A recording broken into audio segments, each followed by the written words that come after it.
ధ్యానించాలి. ఉపదేశమును ధ్యానించాలంటే, ఉపదేశం ధ్యానించడం అంటే మనం వాక్యోపదేశకులు అంటారు. పోస్టర్ల మీద ఏం రాస్తారు? వాక్యోపదేశకులు అంటే ఉపదేశం. ఉపదేశాన్ని ఏం చేయాలి? మనం ధ్యానించాలట. అంటే మనం ఏం చేయాలన్నమాట? ఏం చేయాలి? మనం ఉపదేశం ఎలా ధ్యానించాలి? ఉపదేశాన్ని ధ్యానించాలి. కానీ ఈరోజు లోకంలో ఉన్నటువంటి వ్యక్తులు ధ్యానం పేరుట ఏం ధ్యానిస్తున్నారు? శ్వాసను ధ్యానించటం, దేవునిని ధ్యానించటం. అంతేనా? యేసుక్రీస్తు, యేసుక్రీస్తు, యేసుక్రీస్తు, యేసుక్రీస్తు, యేసుక్రీస్తు, యేసుక్రీస్తు, ఆ గడ్డంతో ఉన్నటువంటి, మీసాలతో ఉన్నటువంటి ఆ యేసుక్రీస్తు. అది ఏమొస్తుంది? ధ్యానం. అంతేనా? అప్పుడప్పుడు ఏమంటాం మనం? మీకు ఎప్పుడైనా ఇలాగ అనుకున్నారు? ఎప్పుడైనా దేవా దేవా దేవా, తండ్రి తండ్రి తండ్రి, ప్రభా ప్రభా ప్రభా అనుకున్నారా? చాలాసార్లు అనుకున్నాను. అదేంటిది? అది ఎవడో మనకు మప్పిసాడు. ఏమని? తండ్రి తండ్రి తండ్రి తండ్రి, ప్రభా ప్రభా ప్రభా, దేవా దేవా దేవా దేవా, స్తుతి స్తుతి స్తుతి స్తుతి స్తుతి స్తుతి. సరే, ఇవన్నీ దీన్ని ఏమంటి? స్తుతి ధ్యానం. ఇది కూడా ధ్యానమే. ఏది ధ్యానించాలి? దేవ దేవ దేవ దేవ అని ధ్యానించినంత మాత్రాన నీకేం లాభం కలుగుతుంది? ధ్యానించు. దేనికి ధ్యానించాలి? దేవుడు చెప్పినటువంటి మాటలే మనిషి ధ్యానించాలి. దేవుని గురించి తెలుసుకోవడానికి నీవు ధ్యానం చెయ్యాలి. దేవుని గురించి తెలుసుకోవడానికి మనిషి ఏం చేయాలి? ధ్యానం చేయాలి. అందుకే యోబు గ్రంథం 8, యోబు 12:8, భూమిని గురించి ధ్యానించిన ఎడల అది నీకు బోధించును. భూమి గూర్చి నీవు ధ్యానిస్తే అది నీకు బోధిస్తుందట. ఎంత బాగుంది చూడండి. భూమిని గూర్చి ధ్యానిస్తే ఏం బోధిస్తుంది?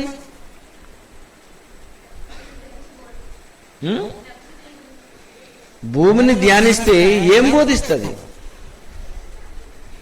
నీ ముందే భూమి ఉందనుకో, నీ ముందు భూమి ఉంది, అర్థందా? భూమి ఉంది. ఈ భూమిని ధ్యానించు. ధ్యానించంటే భూమి భూమి భూమి భూమి భూమి భూమి అనా? అదే భూమిని నువ్వు ధ్యానించిన ఎడల అది నీకు బోధించును అని అన్నాడు. అంటే నువ్వు ధ్యానించు, బోధిస్తుంది. అది ధ్యానిస్తే నీకేమొస్తుంది? దానివల్ల నీకు బోధ వస్తుంది.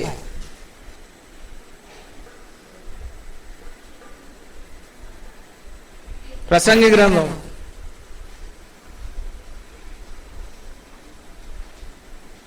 1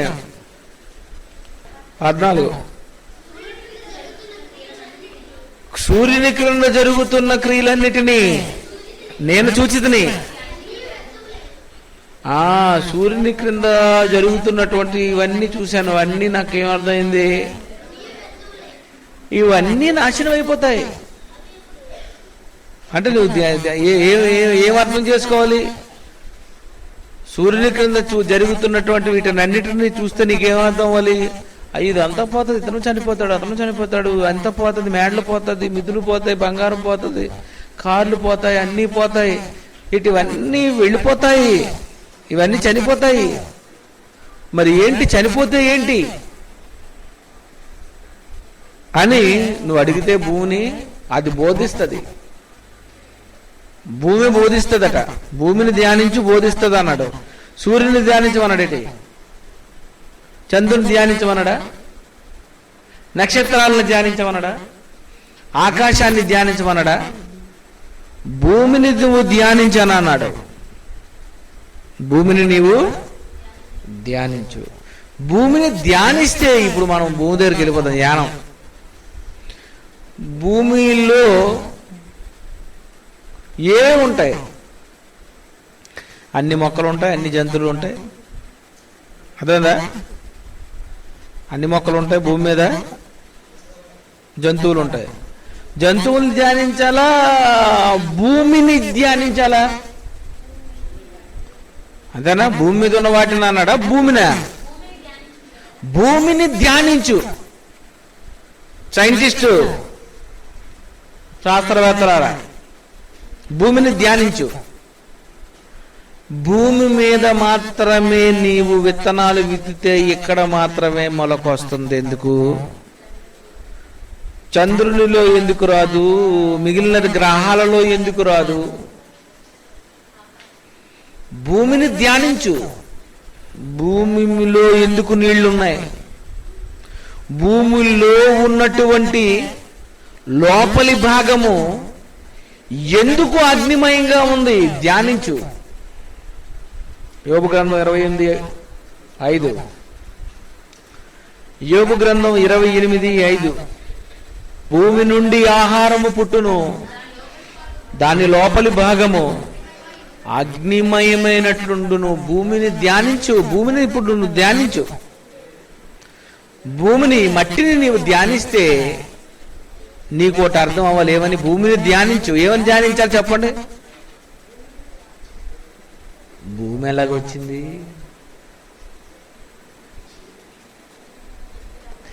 ఈ భూమి అనే ఈ మట్టి ఉంది చూశారు, ఈ మట్టి ఎలా వచ్చింది?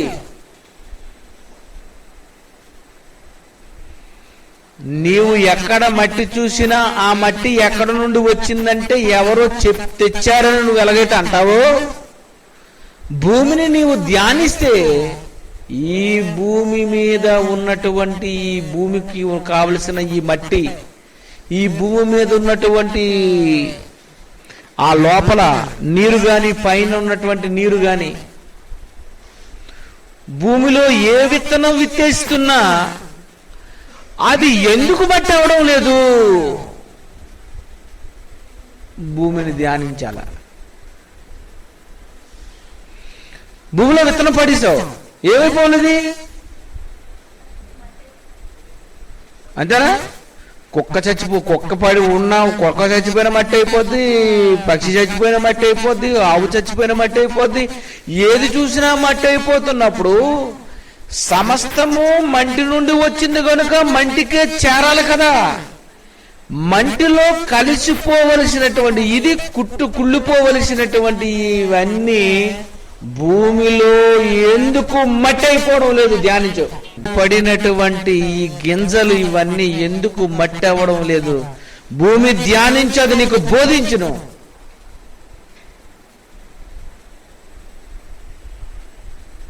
ఏం బోధిస్తుంది? నీకేం బోధ కావాలి? నీకేం బోధ కావాలి? నీకు భూమి నీకు బోధ చేయడానికి, దాని వలన నీకు అది చేసే కొత్త బోధ ఏంటి? అంతేనా? భూమి నీకు బోధించాలండి, నాకు తెలిసిందే బోధిస్తుందా అని అంటే ఎదరగవుతుంది. నువ్వు భూమిని ధ్యానించు అన్నాడు.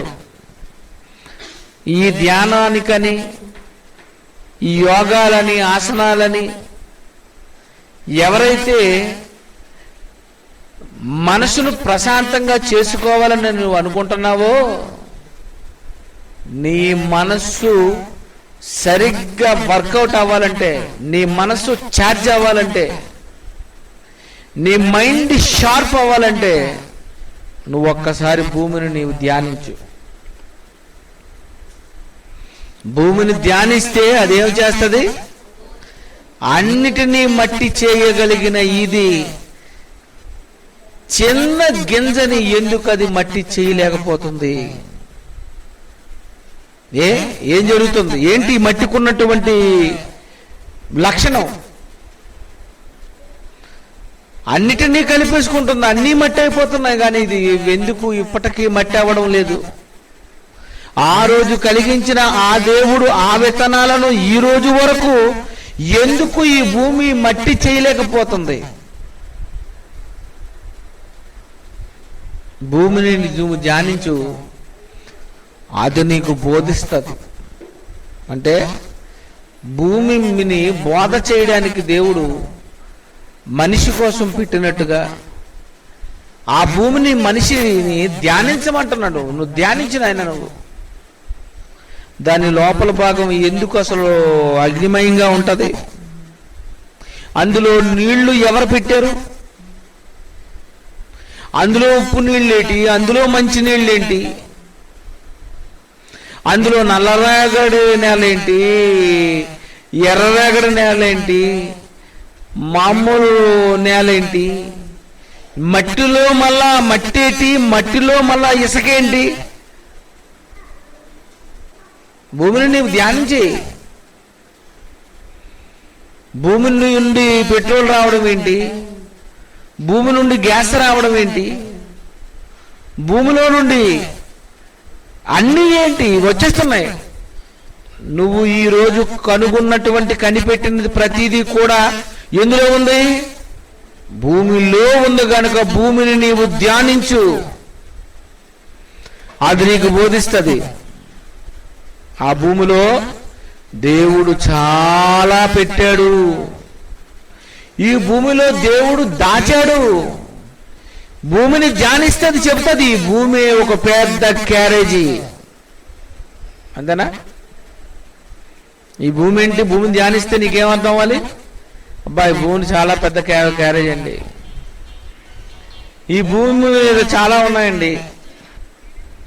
ఆ భూమిని నీవు ధ్యానించు, భూమిని ధ్యానించమన్నాడంటే ఇప్పుడు మీరు భూమి ధ్యానంలోనికి వెళ్ళిపోయారు అనుకో, ఎన్ని ఉన్నాయండి బాబు అందులోని. భూమిలో భూమిని గురించి ధ్యానిస్తే ఏమున్నాయి?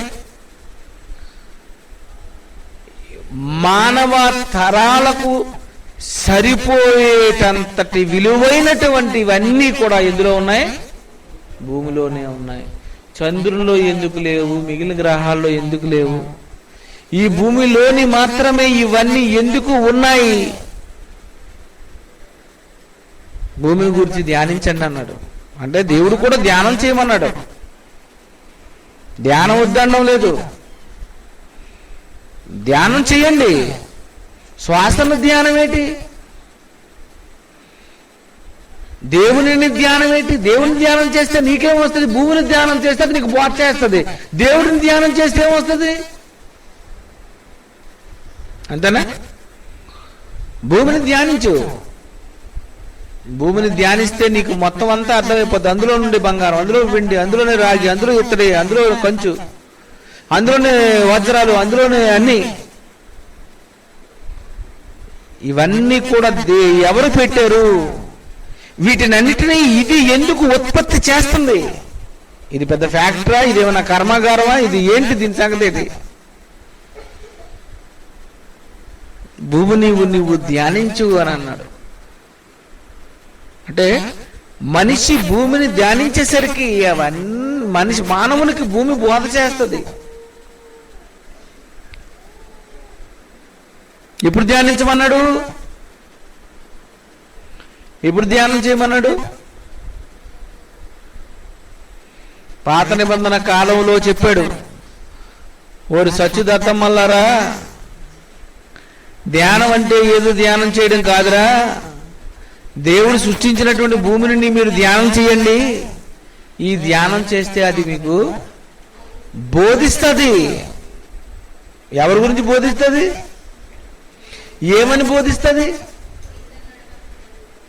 కీర్తన 119:20, 27, నీ ఉపదేశ మార్గమును నాకు బోధపరచుము, నీ ఆశ్చర్య కార్యములను నేను ధ్యానించదను, నీ ఉపదేశ మార్గమును నాకు బోధించు అంటున్నాడు. ఏమని బోధ చేస్తుంది ఇది? దేవుడు చేసినటువంటి ఆశ్చర్య క్రియలు.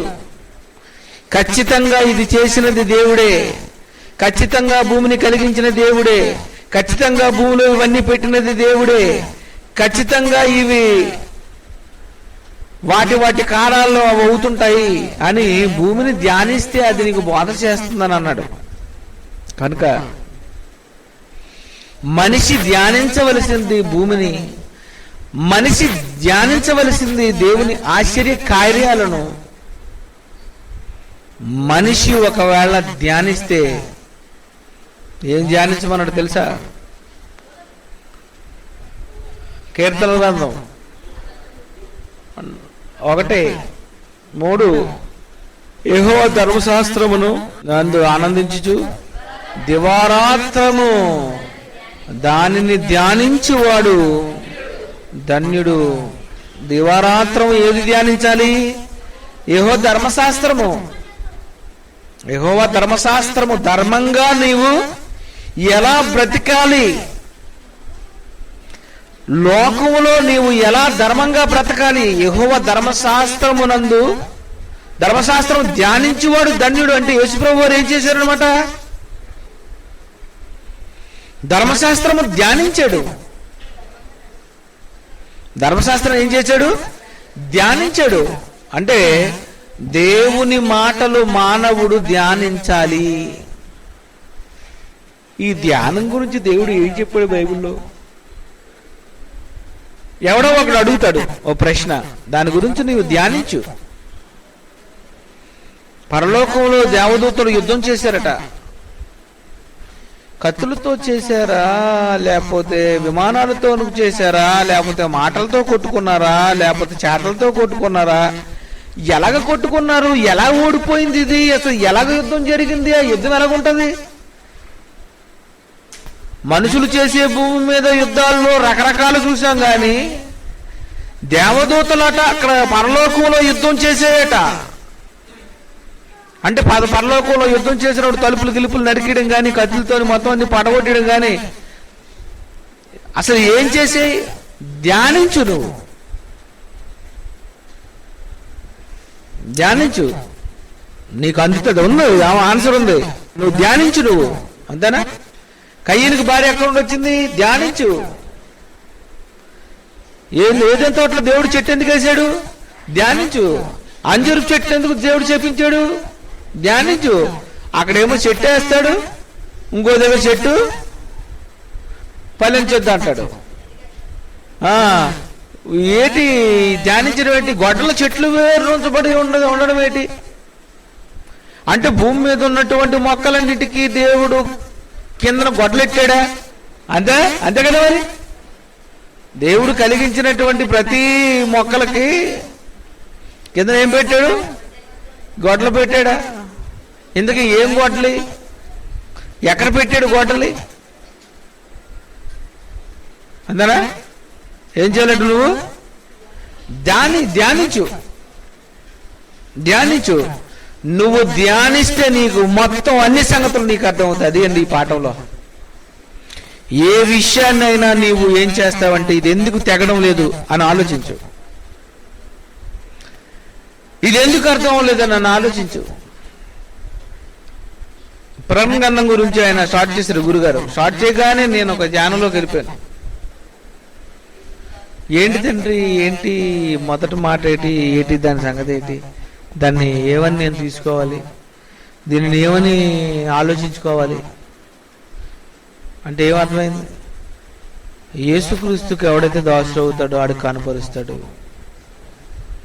యేసు ప్రభువుని ఎవడైతే యేసు ప్రభువుకి దాసుడుగా, యేసు ప్రభువుకి సేవకుడుగా ఎవరైతే ఉండి సేవ చేస్తారో వాళ్ళు పరలోకం చూస్తారు అని ప్రకటించి ఒక మాటలో తెలిపింది. అంతేనా? ఏముంది అందులోని? యేసుక్రీస్తు దాసులకు కనుపరుచుటకు ఎవరికి చూపించిన పరలోకం యోహాను గారికి చూపించాడు. అతను చూశాడు. ఎందుకు చూశాడంటే ఇది ఇతని క్యారెక్టర్. నీవు కూడా ఒకరోజు పరలోకం చూస్తావు. ఎప్పుడు? నువ్వు అలాగున్నాడు. ధ్యానించు. ధ్యానం. నువ్వెప్పుడైతే ధ్యానంలోనికి వెళ్ళిపోతున్నావో, ఉపదేశాన్ని ధ్యానం చెయ్యాలి, ప్రకృతిని ధ్యానం చెయ్యాలి. 2 ధ్యానాలు ఉన్నాయి నీకు. అర్థమైందా? నీకు 2 ధ్యానాలు ఉన్నాయి. ఏది? ప్రకృతిని ధ్యానం చెయ్యు, దేవుని వాక్యమును ధ్యానం చెయ్యి. అందరా ప్రకృతికి ధ్యానం, దేవుని వాక్యం ధ్యానం. ఎవరైతే ఈ ధ్యానం చేస్తారో ఇతను నిజంగా ధ్యానం చేస్తున్నాడండి అని తెలిసిపోద్దట. అదే కింద ఆన్సర్ ఇచ్చాడు. ఏమని? యెహోవా ధర్మశాస్త్రమునందు దివరాత్రము ధ్యానించేవాడు ధన్యుడు, అతడు నీటి కాలువల యోరను నాటబడినదై ఆకు వాడక తన కాలం ముందు ఫలమిచ్చు చెట్టు వలె ఉండును అన్నాడు. అంటే ధ్యానించేవాడు చెట్టు అయిపోతాడు. ధ్యానించేవాడు ఏమైపోతాడు? చెట్టు అయిపోతాడు. అంటే ధ్యానించేవాడు జ్ఞాని అవుతాడు. జ్ఞాని అయిన వాడు లోకానికి జ్ఞాన వృక్షం అయిపోతాడండి. ధ్యానించేవాడు ఏమైపోతాడు? ధ్యాన వృక్షం. నీవు చెట్టు అయిపోవాలా? ధ్యానించేవాడు ఏమైపోవాలి? చెట్టు అయిపోవాలి. చెట్టు అయిపోతే జాన్ చెట్టు ఏం చేస్తుంది? సపోర్ట్ చెట్టు ఏం చేస్తుంది? సీతాఫలం చెట్టు ఏం చేస్తుంది? కొబ్బరి చెట్టు ఏం చేస్తుంది? తాటి చెట్టు ఏం చేస్తుంది?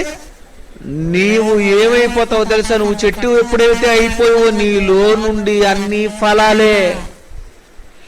నీ నుండి అందరూ తెంపుకొని తింటుంటారు. నువ్వెప్పుడైతే మంచి ధ్యానంలోకి వెళ్ళిపోయిన నీవు, అన్నిటినీ ధ్యానం చేసిన నీవు, ధ్యానం చేసిన వాడివైతే నీవు ఏమైపోవాలి? వృక్షం అయిపోవాలి. ఫలమిచ్చి చెట్టు వలె అందరికీ నీవు ఫ్రూట్స్ ఇవ్వాలి. ఎంతమందికి ఇస్తుంది చెట్టు? ఎన్ని ఇస్తుంది చెప్పు? అది ఎప్పుడు ఇస్తూనే ఉంటది. ఆ చెట్టు కాయలు నీకు ఆహారమే, ఆ చెట్టు ఆకులు నీకు ఆహారమే. అర్థమైందా? అంటే నీవేమైపోవాలన్నమాట? నువ్వు ఒక వృక్షముగా మారిపోవాలి. ధ్యానానికి వెళ్ళినటువంటి వాడు ఏమైపోవాలి? చెట్టు అయిపోవాలి. నువ్వు చెట్టు అయిపోతే ఏమవుతుంది? నువ్వు చెట్టు అయిపోతే ఏమవుతుంది చెప్పండి? చెట్టు నుండి ఏమొస్తుంది అని చెప్పి చదువుకున్నారు మీరు. చెట్టు నుండి చైనా వాళ్ళు ఏం తీశారు? పేపర్ అండి. అంతేనా? ఇంకా చెట్టు నుండి ఏమొస్తాయి? ఫ్రూట్స్ అండి. అంటే నీ చెట్టు నుండి ఎన్నో పేపర్ల మీద రాసుకున్నంత సబ్జెక్టు నీ నుండి రావాలి. చెట్టు అయిపోయావు కదా మరి, నువ్వు చెట్టు అయిపోయావు కదా. ఏంటి ఇతని దగ్గరికి వెళ్తారండి, ఇతని దగ్గర చాలా మాటలు ఉన్నాయండి, ఇతను చాలా చెప్తాడండి బాబోయ్, ఇతని దగ్గర చాలా చాలా హెవీ సబ్జెక్ట్ ఉందండి బాబు ఈయన దగ్గరికి వెళ్తే అంటే నువ్వేమైపోవాలన్నమాట? నీవు చెట్టు అయ్యి వృక్షముగా మారిపోయావంటే ఫలమిచ్చు చెట్టు, అంజూరపు చెట్టు కాదు. నువ్వు ఆకులన్నీ వచ్చేసి కానీ ఫలములు లేవట. అలాంటి చెట్టువా నువ్వు? నువ్వు అంజూరపు చెట్టు యేసుప్రభు చూసేసరికి మొత్తం కలకల ఆడేస్తుందట. చెట్టు అంతా చూస్తే ఆకులు బిల్డప్ సూపర్. దూరం చూసేసరికి మోసపోయాడు ఆయన. లోనకి దగ్గరికి వెళ్ళాడట, చెట్టుకి కాయలు లేవు. మనం ఏం చేస్తాం? సేమ్ అంజూరపు చెట్టు టైపు. అయితే అంజూరపు చెట్టు, లేకపోతే ఫలం నిచ్చు చెట్టు వలె. అంటే నీవు ధ్యానించిన నాడు నీవు చెట్టుగా మారిపోతావు. ఆ చెట్టు అయిపోయినటువంటి నీవు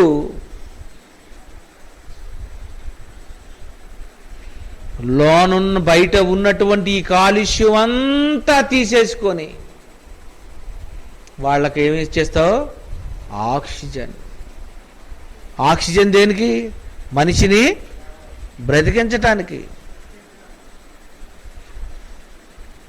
మనిషిని బ్రతికించటానికి లోకంలో ఉన్న చెట్టు ఇచ్చేది ఆక్సిజన్. మానవునిలో ఉన్న ఆత్మను బ్రతికించటానికి నీవు ఆత్మీయ వృక్షం కదా.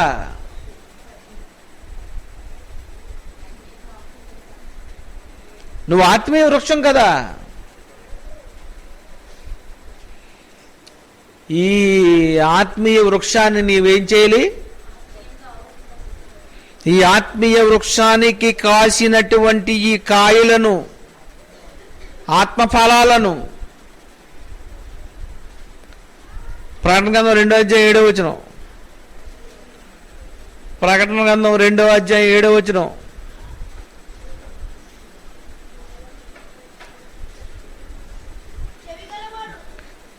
చెవుడు గలవాడు ఆత్మ చెప్పు సంగతులు వినుగాక, జయించువానికి దేవుని పరదేశంలో ఉన్న జీవవృక్షములను ఫలములను భుజింపనిత్తును. అంటే నువ్వు ఎప్పుడైతే నీవు చెట్టుకు ఫలం ఇస్తున్నావో, నువ్వు ఫలాలు ఇచ్చే చెట్టు, ఆత్మ ఫలాలు ఇచ్చే నీవు చెట్టుగా మారిపోయినప్పుడు ఏం చేస్తావు? నువ్వు ఎదుటి వారికి భుజింపనివ్వాలి.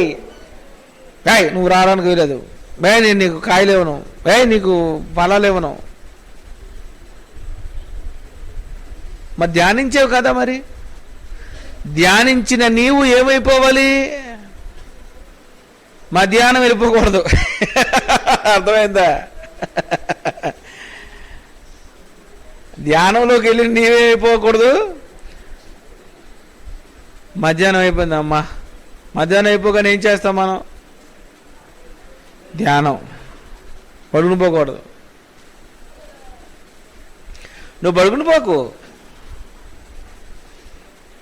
నువ్వేం ఎక్కడికి వెళ్ళాలి? నువ్వు ధ్యానంలోకి వెళ్ళు. నువ్వు ధ్యానంలోకి వెళ్ళగానే నీకేం అర్థం అవుతుంది? నీకు నేను ఫలాలు ఇవ్వాలా, నేను చెట్టుగా మారాలా. వాళ్ళు కార్బన్ డైఆక్సైడ్ వదిలేస్తుంటారు, నేను దానిని నేను సరిచేస్తుండాలా. అంటే నా దగ్గరికి ఎవరు వస్తారనమాట? ఈ చెట్టు దగ్గరికి ఎవరు వస్తారనమాట? ఈ ఫలాలు భుజించడానికి ఎవరు వస్తారన్నమాట? బొగ్గు పులుసు వాయువు వదిలేసినోడు వస్తుంటాడు, అంతేనా? కలుషితంతో ఉన్నవాడు వస్తాడు. కలుషితంతో ఉన్నవాడిని నేను కడగాల, కలుషితంతో ఉన్నవాడికి నేను భోజనం పెట్టాలా. ఒక చెట్టు ఫలాలు హిందువులు తింటారు, ముస్లింలు తింటారు, క్రైస్తవులు తింటారు, సిక్కులు తింటారు, బుద్ధులు తింటారు, జైన్లు తింటారు. ఒక చెట్టు ఫలము తారతమ్యం లేకుండా అందరూ తింటున్నప్పుడు, అందరికీ ఈ ఫలాలు అవసరమైనప్పుడు, అందరూ కావాలని కోరుకునేటప్పుడు, మరి ఈ ఆత్మకు కాసినటువంటి నా చెట్టు ఈ ఫలాలు ఎవరెవరు తినాలి? అందరికీ పంచాలి అని అందరూ తినే ఫలాలు నీవు కాయాలి. అందరినీ నీవు ప్రేమించాలి.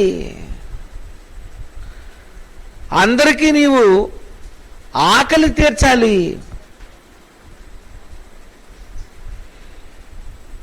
ధ్యానించేవాడు చివరిగా చేయవలసినవి ఇవి. ధ్యానించిన నీవు ఏమైపోవాలి చివరికి వచ్చేసరికి? ఒక వృక్షంగా, ఒక చెట్టుగా లోకానికి నీవు కనిపించాలి. కనుక అదే చెప్పుకుంటున్నాడు ఆయన. ఎవడైతే ధర్మశాస్త్రమును దివారాత్రం ధ్యానిస్తాడో వాడు ఆకు వాడక అన్నాడబ్బా. ఆకువే వాడిపోతేటండి. ఆకు వాడక తన కాలమందు ఫలమిచ్చు చెట్టు. ఆకు వాడదట. ఆకు వాడదంటే మన చెట్లకు ఆకు వాడిపోతాయా? మన చెట్లకు ఆకులు పడిపోతాయా? పడిపోతాయి కదండి. పండు అయిపోతే ఆకు వాడిపోతుంటుంది, ఆకు వాడిపోతుంటుంది. కానీ దేవుని ధర్మశాస్త్రమును ధ్యానించినటువంటి ఈతను ఆకు వాడదటండి. అంటే ఎప్పుడు కలకల కలకల్లాడుకునే ఉంటాడు, ఎప్పుడు హుషారుగానే ఉంటాడు, ఎప్పుడు తాజాగా ఉంటాడు. ఏటో ఈ మధ్యన చెట్టు ఎండిపోయింది అంటే భక్తి పోయిందని. బైబిల్ నువ్వు చదవడం లేదంటే అర్థం ఏంటి? చెట్టు ఎండిపోయింది, ఆకులు రాలుతున్నాయి, పాటలు లేవు, ప్రార్థన లేవు, వాక్యం లేవు, సేవ లేదు, సువార్త లేవు అంటే చెట్టు ఏమైపోయింది? ఆకు వాడిపోయింది. ఆకు వాడాక అదండి, వాడిపోకుండా నీవు దేవునిలో వాడబడాలి. అది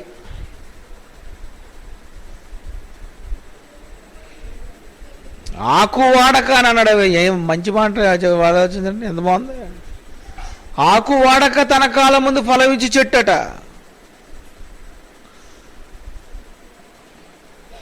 అంటే ఆకు వాడిపోవడం లేదంటే ఖచ్చితంగా అది కాస్తుంది. ఆకు వాడిపోవడం లేదంటే ఎలాగుందనమాట? పచ్చగా ఉందన్నమాట, పచ్చగా ఉంది.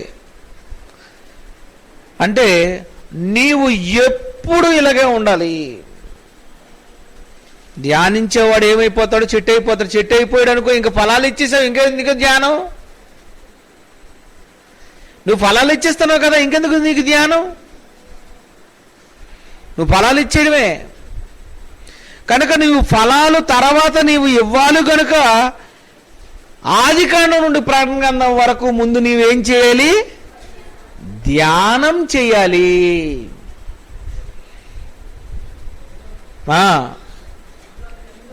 యోబు గ్రంథం 8వ అధ్యాయం 16. యోబు 8:16. యోబు 8:16.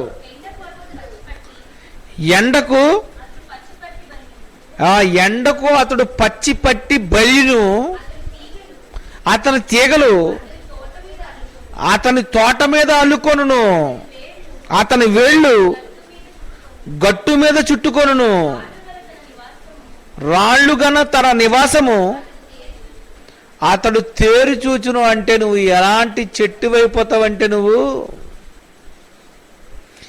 చిట్ట చివరికి ఎలాగైపోతావంటే, ఓపెనింగ్ మళ్ళీ చదువమ్మా. అతడు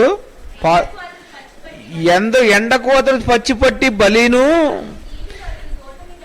అబ్బా అతని తీగలు అతని తోట. అంటే చెట్టు అయిపోయిన తర్వాత నువ్వేం చేస్తావు అనమాట? అరటి చెట్టు చూసారా? అరటి చెట్టు కింద నేటి ఉంటాయి, వేర్లు ఉంటాయా? అరటి చెట్టు మొదల పక్కనే ఉంటుంది, మళ్ళీ చిన్న పిలకలు ఉంటాయి, అంతేనా? అరటి చెట్టు చూసారు, మళ్ళా ఆ పక్కన మళ్ళీ చిన్నది, ఆ పక్కన మళ్ళీ ఏమవుతుంది? మళ్ళీ ఒక చెట్టు ఉంటుంది, ఆ చెట్టు కింద మళ్ళీ ఏముంటాయి? విత్తనాలు పడి మళ్ళీ అక్కడ చిన్న చిన్న చెట్లు మొలిచేస్తుంటాయి. అంటే నువ్వేమైపోవాలన్నమాట? నువ్వే చెట్టు అయిపోవాలి. నువ్వే నీ చెట్టు కాయలే మళ్ళా పడాలి. ఆ చెట్టు కాయలు పడినటువంటి చెట్లు అవే అనేక మొక్కలుగా మారిపోయి నీవేమైపోవాలన్నమాట?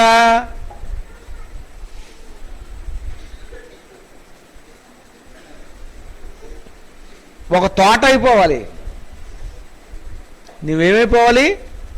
తోట. ఈ బైబిల్ ఓపెన్ యూనివర్సిటీ తోట అంటే ఎవరిది? ఈ తోట ఎవరిది? తాతీది, అంతేనా? ఆయన తోట ఇది. ఎవరి తోట ఇది? ఆయనదే, అంతేనా? అంటే ఆయన ఒక చెట్టు, ఆ చెట్టు నుండి పడినటువంటి విత్తనాలు, ఆ విత్తనాలు నుండి మొలిచినటువంటి చిన్న చిన్న మొక్కలు మీరు. అంటే ఎవరిదన్నమాట ఇది? తోట. దేవుడు ఏదేను తోటేశాడు. ఈరోజు నీవు వాక్యముతో ఏం చేయాలి? నువ్వు దేవుని పిల్లలు అనేది ఒక తోట అయ్యి, దేవుని పిల్లలు అనే తోట అయ్యి. అంటే నీవేమైపోవాలి? నీవే చెట్టు అవ్వాలి. ఆ చెట్టుగా నీవు మారిన తర్వాత నీవే ఒక పెద్ద తోటలా అయిపోవాలి. యోహాను సువార్త 15:4-5 చూడండి, బాగుంటుంది. 4 నా యందు నిలిచి ఉండి నేను కూడా మీ యందు ఉంటాను. చూడండి, జాగ్రత్తగానండి, క్లాస్ వేశాడు. ముందు నా యందు మీరు ఉంటే నేను మీ యందు ఉంటాను, నా దగ్గరకు వస్తే మీ దగ్గరకు వస్తాను. చూడండి ఎంత చక్కగా లెవెల్.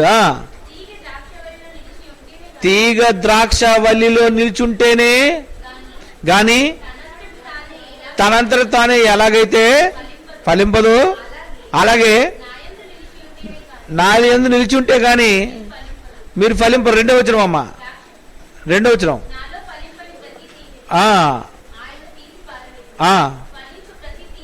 ఫలించు ప్రతి తీగే మరి ఎక్కువగా ఫలించవలనని, ఫలించు ప్రతి తీగ మరి ఎక్కువగా ఫలించుతుందట.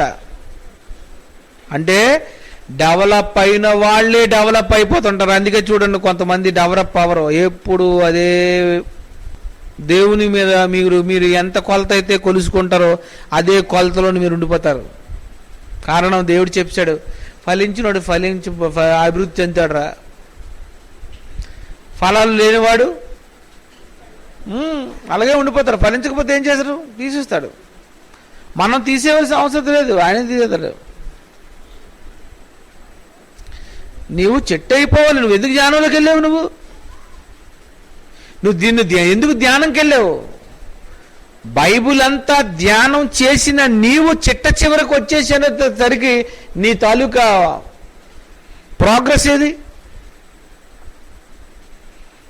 కనుక ధ్యానానికి బైబిల్ భాష్యం ఏంటంటే, ధ్యానించిన వాడు చెట్టు అవుతాడు, ఆ చెట్టుగా మారిన వాడు ఒకరోజు తోట అయిపోతాడు.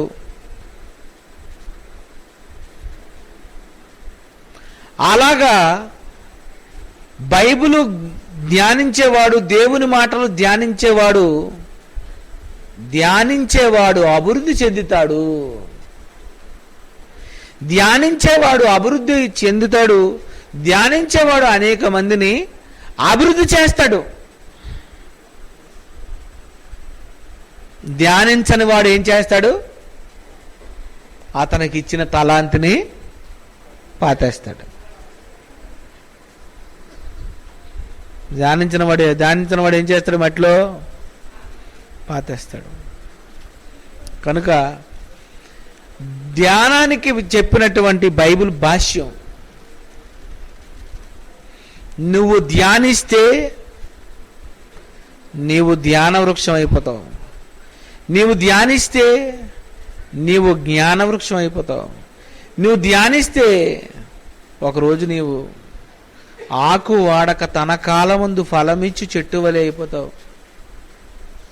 అందుకే ప్రతి సంవత్సరం నేను అదే అనుకుంటాను, ఈ సంవత్సరం కూడా పాటలు. కాలం ముందు ఫలమిచ్చి చెట్టు కదా మరి. మామిడి చెట్టు ఎప్పుడు ఎండాకాలం రాగానే కాయలు కాసేస్తుంది. మరి నీవు సంవత్సరానికి నీవు ఎన్ని కాపులు కాస్తున్నావు?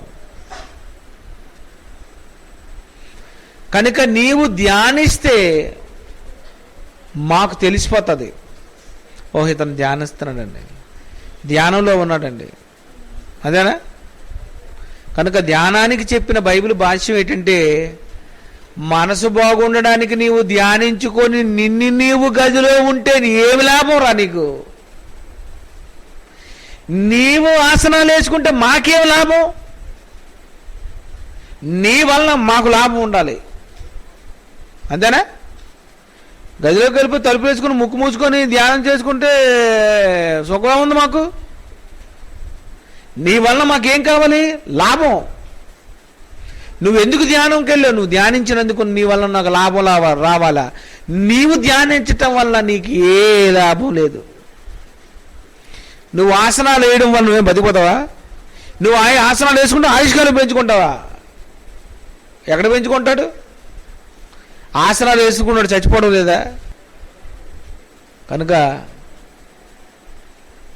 ధ్యానానికి బైబిల్ చెప్పినటువంటి భాష్యం ఏంటంటే, ధ్యానిస్తే దేవుని ధర్మశాస్త్రము ధ్యానించు, ధ్యానిస్తే దేవుడు కలిగించినవి ధ్యానించు. నీవు ఆకు వాడక తన కాలమందు ఫలమిచ్చి చెట్టు వలె ఉంటావంటే నీవు ధ్యానించేవాడు, బైబిల్ ధ్యానించేవాడు, దేవుని వాక్యం ధ్యానించేవాడు తొందరగా చావడు.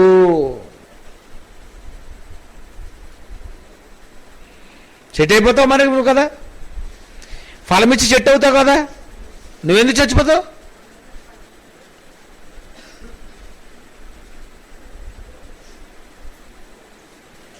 నువ్వు చెట్టు అయిపోవాలి. స్టెఫెన్ ఏమైపోయాడు? చచ్చిపోయాడు అనుకోకు, చెట్టు అయిన తర్వాత చచ్చాడు. ప్రసంగికుడు అయిపోయాడు కదండి, ప్రసంగం చేస్తున్నాడు కదా అంటే అర్థమైందా? ఎన్ని రోజులు? 7వ అధ్యాయం అంటే 7 రోజులు అనుకోకండి. అర్థమైందా? 7 రోజులు అయినంత మాత్రాన 7 అధ్యాయులు అంటే 7 రోజులు అనుకుంటున్నారు కదా. కొన్ని నెలలు, సంవత్సరాలు పట్టిందండి అక్కడికి వచ్చేసరికి. ఓకే, కనుక ఈ రోజు నుండి మీరు ఏం చేయాలన్నమాట? మీరు ప్రపంచంలో ఉన్న ప్రతివాడు ధ్యానానికి వెళ్తాడు. ఎందుకు? శ్వాస ధ్యానం చేసుకోవడానికి, ముక్కు వాసన చూసుకోవడానికి. అర్థమైందా?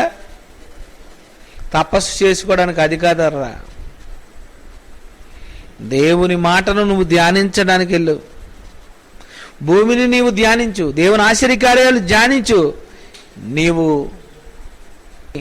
ఒక ఆడని ఒక పెద్ద చెట్టుగా నీవు మారిపోతావు. నువ్వు అవసరమైతే నీవే ఒక తోటగా మారిపోతావు. ఎంతోమంది నీ ఫలాలు తినడానికి నీ దగ్గరికి వస్తారు. ఓకే, ధ్యానానికి బైబిల్ భాష్యం, బైబిల్ చెప్పే భాష్యం ఇది. ఓకే, కళ్ళు మూసుకుందాం. ప్రేమ కలిగినటువంటి మా తండ్రి దేవా, దేనిని మేము ఆలోచించకూడదని మాకు ఇలాగా మీ మాటలే ధ్యానించాలి అని చాలా బాగా చెప్పారు తండ్రి. అవసరమైనవి ఎక్కువగా మేము ఆలోచిస్తాం, లోక సంబంధమైనవి అన్నీ మరీ ఎక్కువగా ఆలోచిస్తాం.